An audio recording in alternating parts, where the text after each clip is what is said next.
blessing na ano, eh, 'no, na parang nagagawa mo yung gusto mo na Hmm, nababayaran ka, sinabi nabubuhay mo. pamilya, Yung bayad bonus na lang. Bonus na bonus. lang kasi gusto mo yung ginagawa mo, you're not working, you're playing. Mm, At the same time, you're being compensated. hmm, Alam mo pagka mahal mo yung gawa mo, yung trabaho mo, hmm. darating ang bayad. Agree, agree, Makikita ng tao at ang agree. biyaya ay susunod. Pero dapat kita nila na Hmm, sincero ka, that you are passionate and that you love what you do. And then exactly. the money will follow. Oo. Kasi ako yun din, eh, galing akong 9 to 5 Mm. pero lagi akong nawawalan ng work. Mhm. Lagi akong Mm. natatanggal, either nagsasara, nag-aano. So ngayon nung naging content creator ako, na ano ko, banda rin naman ako before, pero yun nga tali Banda ka ako sa pala, ano. Bri. Kasama ka ba sa ano, yung sa banda ni Gigi? Hindi. Hindi? Yung kabanda ni Gigi na isa, nagse-session sa banda ko. Banda Mm. ko 2000s, before R&B, tugtugan namin. R&B? No? Panahon nung South Border pa, mga Yeah, yeah, ganyan. yeah. So, lagi akong, kahit may banda ako, lagi akong may 9 to 5. Mhm. So, parang ganun. So, ngayon ko na-realize, parang hindi pala ako para dun. Kaya pala, lagi akong nawawalan ng work. Kasi doon ako Mm. napuwersang Mm. kailangan kong gumawa ng iba, kailangan Mm. kong umano. So, pero hindi kasi lahat ng tao ganun, eh. Oo, tama. May mga taong talagang meant silang mag-corporate, Mm. pero ang Mm. dami kasing tao ngayon na ginagawa nila yung hindi nila gusto para sa Napipilitan, pera oo. Sa pera o sa pangangailangan. mismo. May pamilya ka, may pinapakain ka, may binubuhay ka. Oo. Kaya sabi ko sa'yo, itong ginagawa natin that we're able to do something that we love and get paid for it, Mm, blessing yan. Dapat blessing. pinagpapasalamatan natin ng Diyos yan. Sobra, sobra. Yeah. Tsaka yung andun din ako sa nung banda ko, muntikan na, eh. Almost, Mm. eh. May time na minanage kami ng hindi ko na lang babanggitin kung sino, pero international act siya na Pinoy. Minanage kami pero walang nangyari. 29 years old ako nun. Looking back, sabi ko, kasi gustong-gusto ko talaga sumikat dati. Mm. Mhm. 29, ngayon, hindi natuloy. So parang na-frustrate ako dun. Hanggang sa ngayon naman umayos, sumikat. Mas okay nga dun sa pagbabanda ko, yung ngayon, yung Mm. status. Mm. Pero mas naiintindihan ko ngayon kasi nga hindi ako ready nung 29. Tama. Tama. Nung 29 ako, baka nasira na yung buhay Lahat ng ko. bagay may panahon. To Oo. everything there is a season. A time to laugh, a time to cry, a Mm. time to heal, a time to kill. Lahat yan. Nasa Bible yan, in the book of Ecclesiastes. Oo. But all that you see under this world, all of that is meaningless. Pag inisip mo, Mm. isa lang ang may dahilan to give Him glory, bro. Oo. To give God glory. And then everything else Mismo. will follow. Lahat naman talaga ng ginagawa namin is for His glory. Oh, As for the long Lord. as ano. So yun nga, dahil kasi nga, ibibigay niya talaga sa'yo when the time na ready yung vessel mo and ready ka, hindi yung ikasisira mo. Kasi at Tama. that time, iniisip ko rin, ang laki ng ego ko, yabang ko na, banda, tapos andyan yung bisyo, andyan yung, kung binigay niya sa akin noon, malamang, baka wasak Malamang ako hindi ka ngayon. Tio Bray ngayon. Hindi. Oo. Pamangkin Bray ka lang. Pamangkin. Mas bata. Mas Pwede. bata. Oo. Pwede. Oo. Pwede. Gusto kong maano yung mentality kasi pag nagmotor ka, totoo 'di ba, ng kalahating paa mo nasa hukay na. Alam mo, nasa ano yan, nasa pag-iisip yan. Pag sumasakay ako ng motor, ang mindset ko is dapat parang piloto. Ang piloto, whenever they drive or they Oo. operate that huge Oo. airplane, ang nasa utak nila, pag take off ko nito, pag landing ko, I will land this plane and I will come home to my family and all these passengers of mine will come home happy and safe. Ganun ang pag-iisip niyan. Oo. Pag inisip nila na maaksidente rin ako, it's just a matter of time, maaksidente yan. Pero kung ang mindset mo ay safe ka palagi, then you minimize the accidents. Mangyayari pa rin pero napakaliit. At Okay. pangalawa, ang pagmumotor para sa akin, that's my quiet time. Pero nagdadasal ako pag nagmumotor ako. Okay. Ang nasa music ko, nasa comms ko, worship music. Oo, Nakikinig ako ng worship music at nagdadasal ako. Ang dasal ko, pasasalamat palagi. Pasasalamat para sa Same. araw ko. Dahil ang ganda Same. ng araw ko, galing ako sa GMA. Mm. Ang sarap ng trabaho ko. Pasasalamat sa pamilya ko. At Same. pasasalamat dahil nakakapagmotor ako, isang magandang makina, nasasakyan ko, na-enjoy ko at nagagamit ko araw-araw. Mm. So it's a form of meditation and prayer for me. Mm. Mm. Mm. Pero kasi ito yung ano, Kuya Kim, naiisip ko, ano masasabi mo dun sa mga kamote rider? Bakit ang daming kamote na nagmomotor ngayon? Unang-una, trivia muna tayo tungkol sa kamote. Alam mo bakit kamote ang tawag sa kanila? Bakit? Ang tawag sa mga kamote rider ay mga kamote rider nagsimula noong panahon ng Amerikano. Noong panahon ng Amerikano, ang mga teacher natin, American-based, American studied yan eh. Pagkapalpak ang estudyante, pagka row 4, di makasagot ng tanong, sinasabi palagi, go home and plant kamote. Ilang beses sinabi sa akin yan eh. You go home and plant kamote. Palagi sinasabi yan. Yan ang paborito nilang pang-down ng estudyante. Bakit? Maliit ang tingin sa magsasaka. Kumbaga, maging magsasaka ka na lang, huwag ka na mag-aral. Yan ang sinasabi ng mga Amerikano noong unang panahon. Dumikit ngayon sa mga boomer at sa mga medyo matatanda na pagka medyo row 4 at medyo palpak sa eskwela, kamote. Ay, nangamote. Dahil sa mga teachers sinasabi sa atin. Yun ang tawag sa mga rider na walang modo at walang edukasyon. At nadagdagan yan. Sabi nila, ang kamote rider daw ay dahil sa sinasabi ng mga kamote riders, pag sila ay nakakaksidente, nagkakamot sila ng ulo. Walang kamot ulo. Okay. Ginagawa pala, hindi sinasabi. Okay. Nagkakamot sila ng ulo, kaya kamote rider. Iyon ang tawag sa kanila. Ang masasabi ko naman, marami sa mga nagmamotor, bago lang eh. Kasi napakamura na ang motor ngayon eh. For 2,000 pesos down payment at mga 1,000 pesos a month, Yun nga. may motor ka na eh. Yun nga. Eh mga hindi naman marunong. Yun nga. Kakasakay lamang ng motor, nagmumotor na, hindi alam ang tamang road etiquette. Napapatakbo mo yung motor mo, sure. Pero alam mo ba kung anong dapat mong gawin? Alam ba yung mga traffic signs? Alam mo ba ang ibig sabihin ng mga pedestrian? Mismo. Alam mo ba ibig sabihin ng mga parka sa kalye? Hindi nila alam yan. Kulang sa education. Yun nga. Tapos ang daling kumuha ng lisensya. Madaling kumuha ng lisensya. Wala man lamang testing. Wala man lamang... di ba? Hindi malaman kung anong skill level ng pagmumotor. Ang mga matatagal lang na bumotor, maingat. Mismo. Ang mga Mismo. makukulit, mga sobrang bilis, mga reckless, bago. Dahil pagka tumagal ka na sa motor, na-aksidente ka na, more or less. Alam mo na ang consequence ng pagiging kamote, hindi mo nagagawin. Ito, tsaka trigger warning ha. Karaniwan na na-aksidente. Kung hindi, hindi nga motor ang tawag dun eh. Scooter ang tawag ko dun eh. Scooter, Hindi, ang motor kasi sa akin, yung may cambio, yung malaki, yung Pero yung ganun, scooter yun eh. Oo. At saka dahil yung mga scooter pinaka-affordable, marami sa Yun mga nga. hindi naman mga tunay na rider at bagong Yun. rider pa lamang, nakasakay na ng motor. Hindi alam anong behavior ng motor at anong behavior nila dapat pag sila ay nasa lansangan. Yun. Pinag-uusapan nga namin ni VJ kanina. Dahil nga sobrang mura. Okay. Hindi naman ako nandi-discriminate o nag-aano. Pero, yun nga, sabi mo, uneducated. Just imagine yung sobrang mura, nakaka-afford dun, uneducated. Ilagay mo sa two wheels, ilagay mo sa kalsada, yung behavior na mindset na ganun, ilagay mo sa kalye, yari.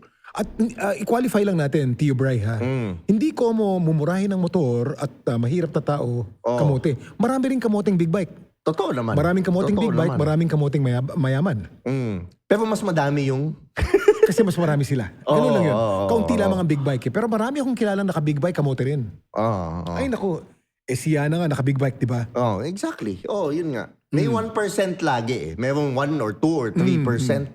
Hindi ko nilalahat, pero karamihan. Yun yung nun. So, anong tingin mong solusyon para mabawasan yung... Rider education. Rider education. Sino magbibigay? Kailangan bago makakuha ng lisensya ay meron munang training at seminar. Yan. LTO. At dapat hindi basta bigay ng lisensya talaga. Dapat ang requirements sa lisensya ay mas matindi. At dapat merong continuing education ng mga riders. Ito naman mga riders natin, pag binigyan mo ng libreng edukasyon yan, a-attend yan eh. Mahilig sa motor yan eh. Mismo. Dapat ang LTO I believe so. o ang local government magbigay ng regular rider training on etiquette and proper safety doon sa mga nagmumotor. Total may budget ang local government o ang LTO para dyan. So dapat ganun. At regular ha, hindi lamang isahan. Dapat every quarter, basic rider training. How to ride a motorcycle, how to stop correctly, how to maneuver your motorcycle, etiquette. May ganyan dapat. Continuing dapat. Saan mismo yung kadalasang mali ng mga riders ngayon na nakikita mo? Kadalasang mali, anong protocol? Hindi alam kung sisingit sa kaliwa o sa kanan. At kung sisingit ka, anong paraan ng pagsingit? Anong proper speed pag ikaw ay nasa kalye? Unang-una, sa speed muna tayo. Maraming mga riders sobrang bagal. Akala nila safe sila pagka mabagal. Hindi. Perwisyo ka sa daan pag mabagal ka. Okay. Ang tamang rider speed ay hindi nangangarera. You have to be 10% faster than traffic. Okay. Kung ang takbo ng traffic ay 50 kilometers per hour, dapat nasa 60 ka. Bakit? Para hindi ka sagabal sa nasa huli. sa nasa nakabuntot sa'yo. Likod, oo. Ang safety na ginagawa mo, ang tinitignan mo ay harap mo lamang. Kung saan ka sisingit, saan ka lulugar, hindi mo na inasikaso yung likod mo. So, That's side number one. mirror, wala. Parang ganun. Dapat may side mirror, pero yung side mirror, mali rin yan, natitingin ka sa side mirror lamang. Pag ikaw ay nagbumotor, may side mirror ka, gagamitin mo pa rin ang leg mo. Kinakailangan tumingin ka pa rin. Oo. Malaking dead spot ng side mirror. Malaki nga. Kahit sa Malaki. kotse. Oo. Huwag ka umasa dyan. Ako may side mirror. Minsan nga kahit walang side mirror, mas okay sa akin. Dahil nakatingin ako palagi. Tumitingin ako palagi. And that's number one. And then number two, lane filtering should be allowed. Maraming nagsasabi kasi na bawal ang lane filtering o yung sumingit dapat a motorcycle should act like a car. Dapat kung may kotse, walang singitan, nandun ka sa likod. Pag ginawa natin yan, mas titindi ang traffic dito sa atin. Mismo. O, parang ano yan parang tubig. Pag ang tubig ay pinapaagos mo dun sa mga bato sa loob ng bote, yan ay aagos at pupunta sa baba. Pag yan ay dito lang, dito lang yan, lalong titindi ang traffic. Malaking lalagyan ng kailangan mo, di ba? So lane filtering should be allowed but done responsibly. Whenever you filter, pag ikay sisingit, unang-una sisenyas ka, magpapaalam ka. Mismo. Pag senyas mo at nakasingit ka na, bibilisan mo ng konti. Marami kasi nagpapasikat Pag singit, ginaganon ka agad huwag ka manggugulat. Maganda ang pinakamaganda kung nagmomotor ka, ikay nagkokotse rin. Para alam mo ang ugali at ang takot ng mga nagmomotor. Walang gulatan. You have to be visible before you make any move. Sisingit ka, dito ka, itong kotse, dito ka. Pag singit mo, tingin ka ng konti, eye contact, sabay, huwag mo siyang puputulin, huwag mo siya ikakat. Bibigyan mo ng spasyo doon ka sa bandang harap para hindi siya nagugulat. Tsaka yung, anbawa, liliko kang ganun, yun ang pinaka-ayoko, yung biglang boom! Yun nga. Yung biglaan. Mali yun. Daming yun ang medyo, tama, na-educate ako. Eye contact is also very important. Before you make any move, you look at the driver. Para nagkakabasahan kayo ng utak. Okay. Pag di ka pinayagan, di huwag kang sisingit. Yun ang mga tamang dapat natututunan ng mga tao yan. So ngayon, mentioning mo, sabi mo sa akin, di ba, alam naman ng lahat, Christian ka. Di ba? Devout Christian ka. Okay. Ano yung galawan mo dati nung hindi ka Christian sa ngayon? The old is gone and the new one has come. Alam mo yung old Kuya Kim? Naku, alam mo yung mga joke mo dun sa isa mong channel? Mas matindi ako dun, Brad. Ang lumalabas sa bibig ko, puro malaswa. And sa akin, ang pagiging malaswa ay parte ng normal yan Lalaki tayo, Brad. Kailangan bastos tayo. Masculine. Masculine. Mga tatay natin, brusco. Kasi dumaki tayo at laki akong San Andres Bukid, Chief. Doon, ganun ang humor doon. Ganun ang kinasanayan doon. Pag hindi ka ganun doon, bakla ka. Ganun ang tuksuhan nun. Bakla. Totoo. Kailangan medyo brusko ka. So, lumaki ako ng ganyan. At akala ko normal yan. At hindi lang yan, Brad. Adik ako sa pornography. Nung lumalaki ako, ang pornography noon, mahirap Ang pornography noon, magazine. At ang magazine, nakatago yan sa kung saan sulok ng bahay namin.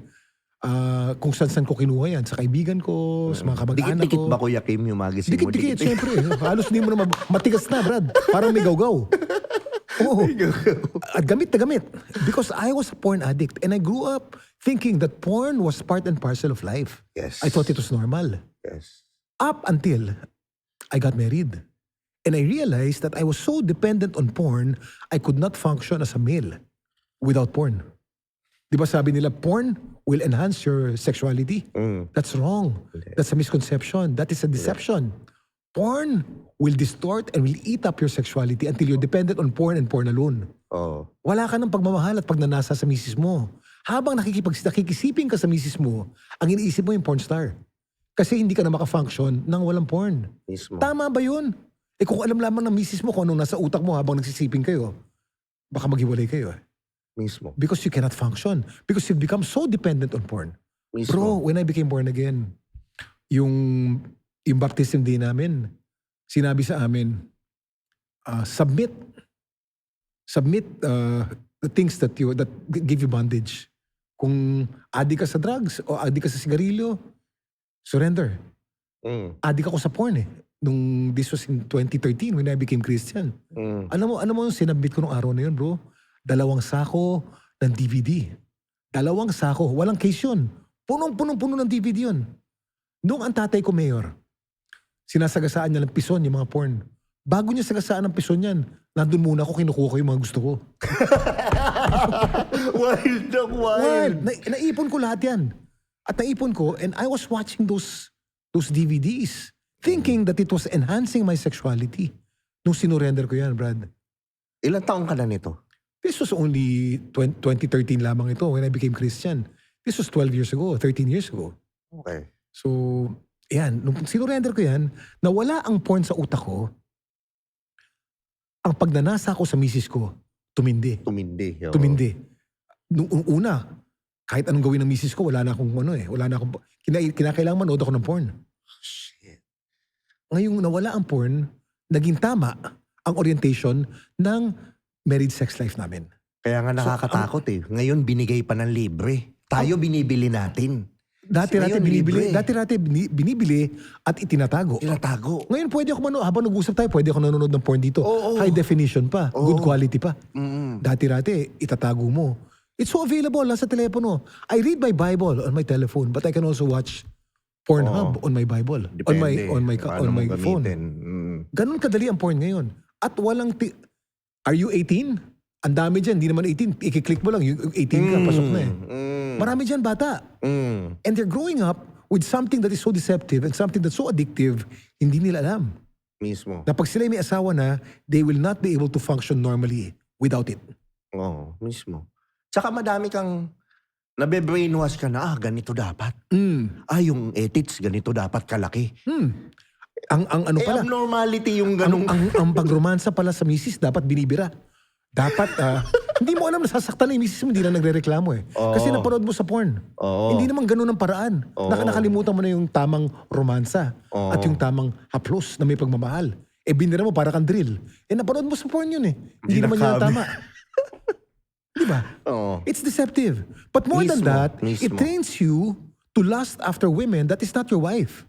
Yes. So when you're already making love to your wife, what's on your mind are the triggers that you've seen in your porn. And you're not triggered by the beauty of your wife. To see your wife naked and to see your wife in her beautiful sexuality. Which is valid kasi mag-asawa kayo eh. Mismo. Hindi ka na-turn doon, hindi mo na kaya. Manood ka Mismo. muna ng porn. Yun ang deception yan. Hirap po. Kasi binibigay ng... Tsaka pang ano rin, kumbaga, do you believe in semen retention? Halimbawa, single or whatever. Well, because if you retain your semen, when it comes out, it's more powerful. It has more pleasure. Tsaka nagkakaroon ng ano eh. Ako hindi maniniwala yung mga nanonood ko pero ginagawa ko rin siya eh. Nagkakaroon ng... Basta iba yung productivity, nacha-channel yung energy sa... That's a channel of energy. It's, Yung sexual I grew up in energy. the seminary, bro eh. In the seminary, kasi bawal talaga. I was 15, 16 years old. Nasa loob ako ng seminaryo. Bro, talagang wala. Nadudulas ako paminsan-minsan, Oo. pero dulas lamang. Oo. Pero 99% of the time, wala. We were able to channel it as seminarians growing up, adolescents, with football, prayer, being active, manual labor, doon natatanggal yung kate. Oo. Yan. Oo. Tsaka papaya daw eh. Sa pare, Kaya mga pare mahilig sa papaya. Papaya. Totoo yan, because papaya has a component called papace. Oo. And papace is a chemical that is an anti-inflammatory. Ang dugo hindi pupunta ron. Hindi pupunta. Hindi pupunta ron. Oh. Yun nga, okay. Ngayon, ando naman tayo sa sabi mo, yung porn. Isa pang ang dami mong tattoo. Ilan ang tattoo mo, Kuya Kim? Dami? Marami na, nanganganak eh. Nanganganak? Nagsimula yan, bro, 2014, pumunta ako kay Wangod. Or 2015, pumunta ako kay Wangod. Ang pinakauna kong tattoo kay Wangod eh. This was a feature that I was going to do from Matanglawin. Sabi ko ngayon, naku, born again ako noon eh. Ang pagpapatattoo ba Kristiyano o hindi Kristiyano? Divided ang mga Kristiyano dyan eh. I was about to ask. Divided, no? I asked my pastor, Pastor, is it Christian to have a tattoo? Sabi niya, it depends on what you'll put on in your body. Kung maglalagay ka ng mukha ng demonyo dyan, ng some occultic symbol na may kinalaman sa occult, Of course, yeah. then it's satanic, it's bad. But if you put something that's inspiring, then it should be inspiring. If ever you put something on your body, it has something that will glorify God and will not cause others to sin as well. You put a naked picture in your arm, that's bad. Magkakasala ang ibang, you put something obscene in your arm or in your body, that's bad because you will cause others to sin and yourself. But if you put something that's inspiring and something that's beautiful and something that uplifts, why not? So pumunta ako kay Wangud ngayon. Ang takot ko kay Wangud, baka ang mga nilalagay niyo ron, mga pagano eh. Mga simbolo ng native Filipino religion, mga anito. Baka lagyan ako ng anito nito. Bathala tayo eh. Bathala, Yun ang originally oo. natin eh. So, tinanong ko, Apo Wangud, pwede po ba lagyan niyo ako ng krus? Okay, nilagyan ako ng krus. So, ang pinakauna kong tattoo, itong krus at saka itong signature ni Wangud. Signature yan. Oo. Yung tatlong yan. Yung tatlong Mahal yan. yan. Oo naman, at lalakarin mo, mahirap. Oo, mahirap sa katawan. mahirap. That was my first tattoo. And then, I started putting others. Sabi nila, tattoo raw, nakaka-addict. Totoo. Ako, ang dami na. But what I put in my arms, I put it in my arms because I bike a lot eh. Nagbibisikleta ako. When I'm biking long, binabasa ko yan. And it inspires me. Yun. Wala akong tattoo sa mga nakatagong parte ng katawan ko. Sino makakakita? Mismo. Gusto ko sa nakikita ko. So nasa braso lahat. Iba-iba yan. Unang-una, pangalan ng pamilya ko nandyan. Because I love my family so much. My wife and my kids. Bible Ilan nga verses. anak mo, kuya? Tatlo. Okay. Patatanda ng mga anak ko, 23 na yung anak ko eh. Bible verses that inspire me. Philippians 4:13, 2 Corinthians 12:9 in Latin. And then, of course, itong mga importanteng date, nandito yan. Kasi mga anak ko, paboritong, nung lumalaki sila, Papa, what's my birthday? Minsan, natataranta ako, nakakalimutan ko. Ganun ha. Tinutukoy yung mga birthday nila rito. May kodigo na ako dyan. In Roman numbers. The most important date of my life, my marriage, my wedding date. Yun Dito. dapat. The fruit of the Holy Spirit. Puro mga things that inspire me. Yun But dapat. some Christians, even up to now, are still angry with me whenever I post my tattoos. Nagtatrending palagi yan. Galit sila sa akin. Nakikita ko nga eh. Hindi Kaya ka Kristiyano kasi may tattoo ka. Hindi mo sinusunod ang Levitico 14. Huwag mong babaguhin ng Na huwag kang mag-uudlit sa iyong laman. Huwag kang maglalagay ng tint, ng sugat o ng udlit sa iyong laman. If we take Leviticus literally, then let's take everything literally. The verse before that verse 13, huwag kang magugupit ng buhok sa gilid ng iyong ulo. Ibig sabihin, dapat mahabang buhok natin long hair lahat. tayo. Oo. Kasi sinabi sa mga Israelita yan, nung panahon na yan, for a purpose, for a reason. Because tattoos during that time was a symbol that you were part of a pagan religion. Mismo. It was a way to worship their God and to belong to a tribe that worships not Yahweh. Saka iba yung Kaya pinagbawal. consciousness ng tao dati. Kaya kailangan ng matitinding 10 Commandments. Yung Tama. parang And you have to read the Bible in proper historical context para ma-appreciate mo ng maganda. The Bible should not be taken literally. Yeah. When you take it literally, you'll be in trouble. Basahin mo na rin yung Torah. Meron din. Marami ron. Ang dami, di ba? Madami rin, kumbaga kung Old Testament ang pag-uusapan, madami rin namang doon. Or the first 5 books, the Torah. Yeah. So ikaw, what's the greatest teaching of Jesus Christ, do you think?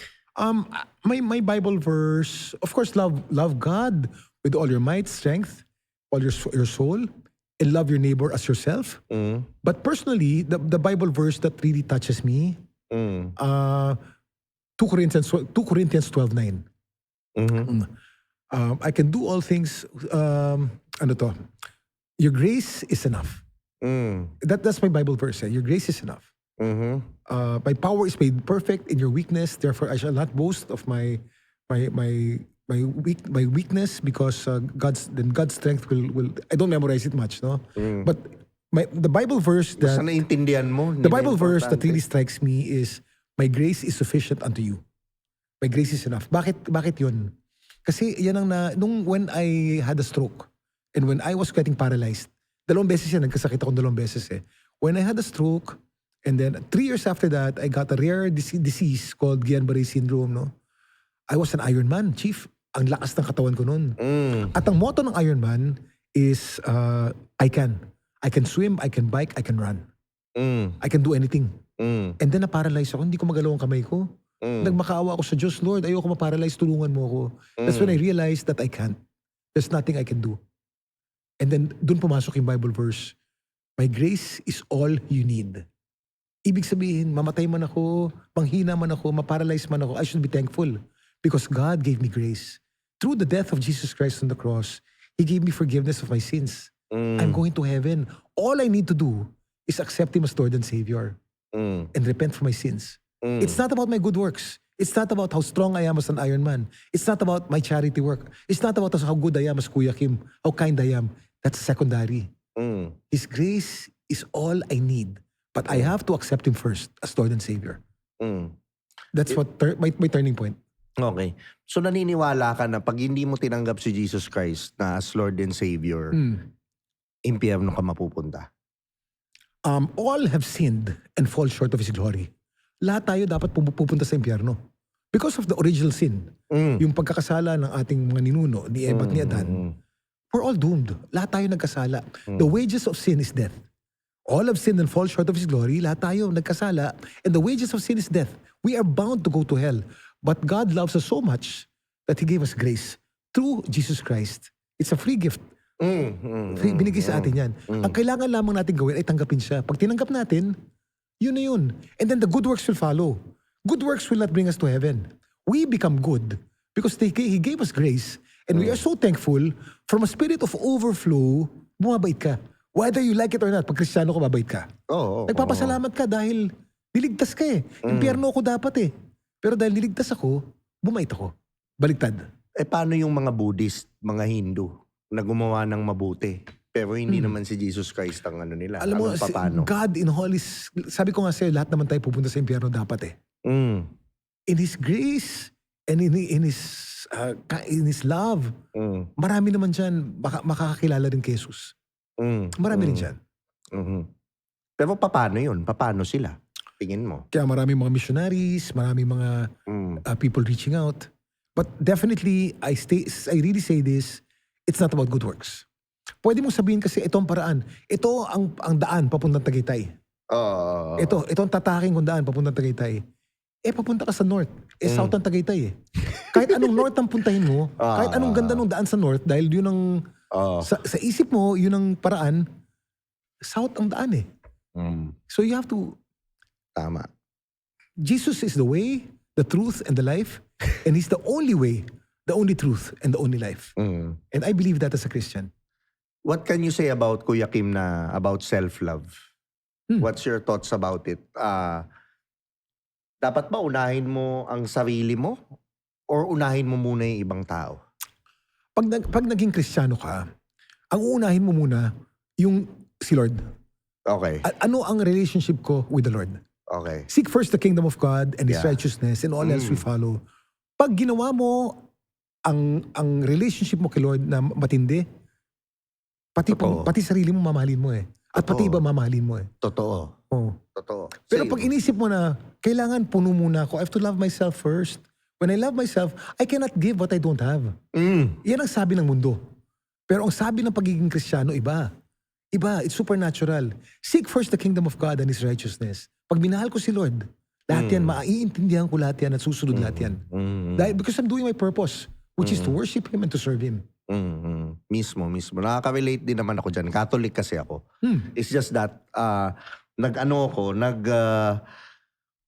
umattend din ako ng Christian church sa Dubai. Hindi lang ako nagpabaptize kasi nga nangako ko sa nanay ko na hindi ako ano. Pero gusto ko rin yung, para sa akin iisa lang yun eh. Just as long as I'm worshiping Christ. You can be Catholic and you can be saved as well. Yeah.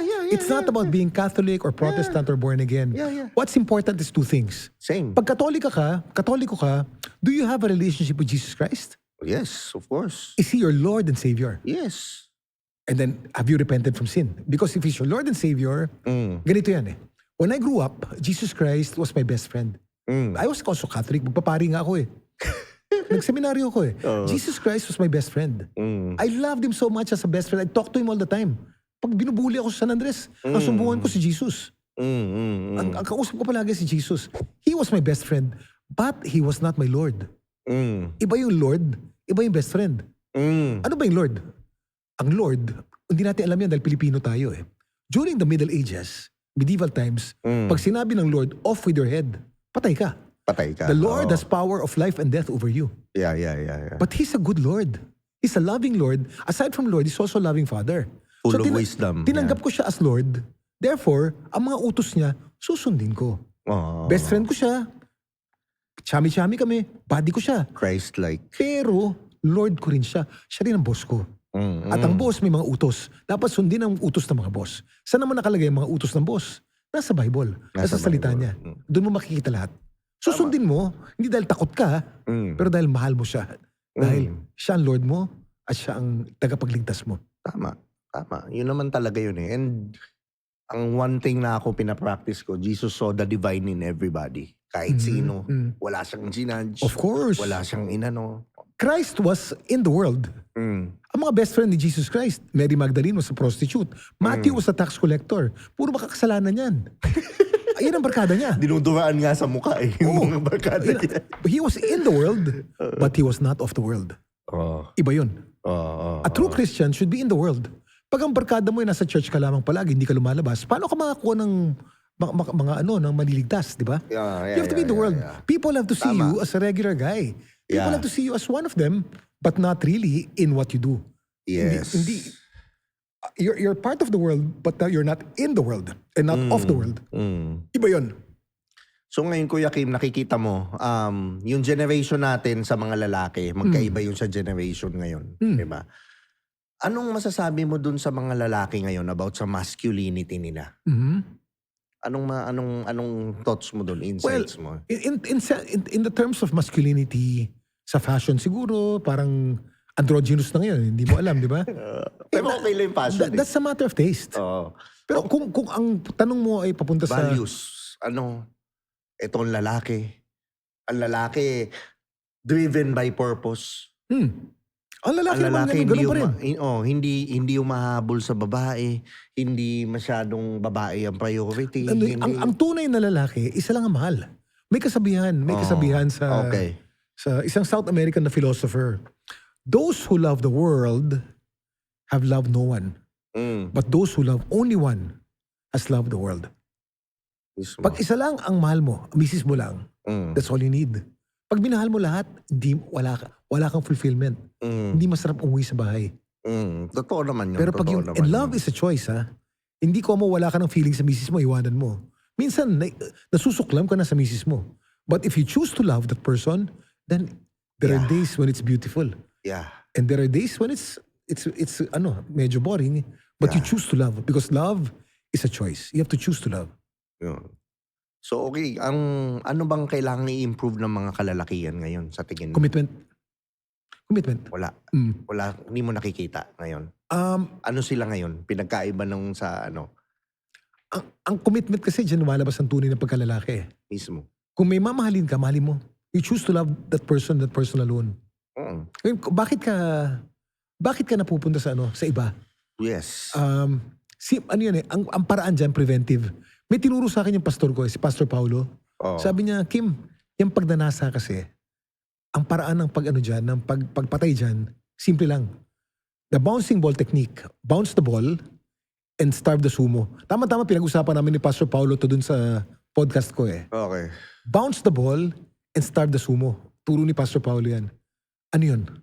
Pag may nakita kang magandang babae, nakita mo, parang bola lang yan, patalbugin mo. Huwag mong bababad.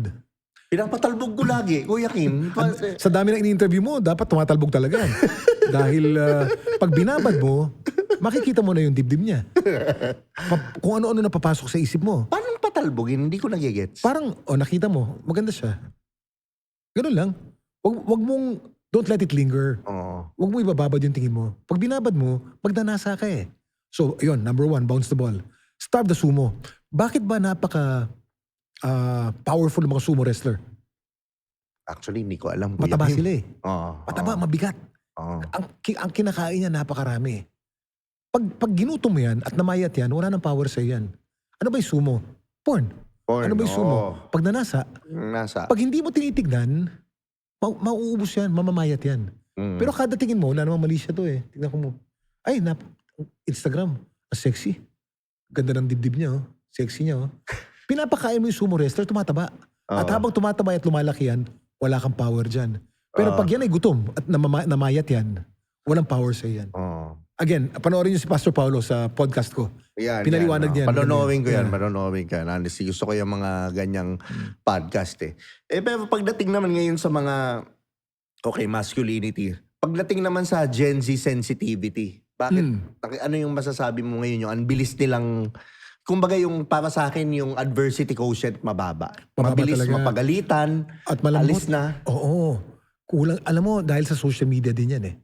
Kasi ang kanilang self-worth ay binabase nila sa dami ng likes at dami ng engagement sa kanilang Mismo. Instagram. Mismo. Kaya dahil wala silang true identity na malakas, yung sense of self nila mahina, nakabase lamang sa social media, Mismo.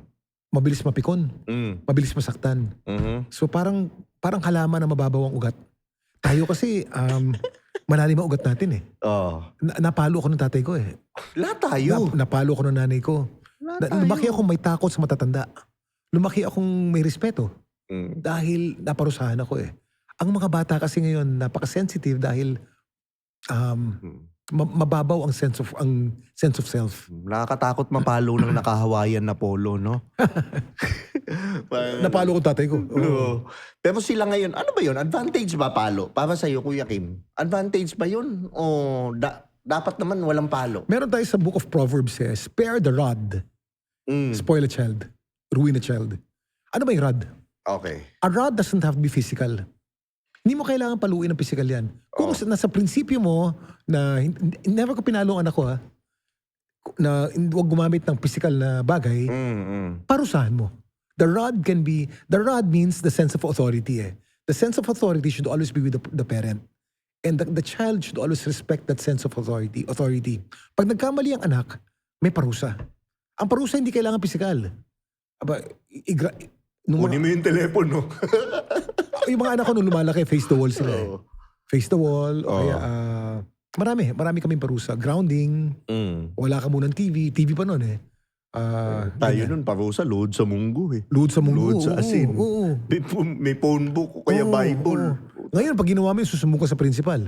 Ano yun? Safe Spaces Act. Dami ng Bawal ano yun. ngayon. Pero sa states nun, may batas na child services, di ba? Yun ang panakot nila.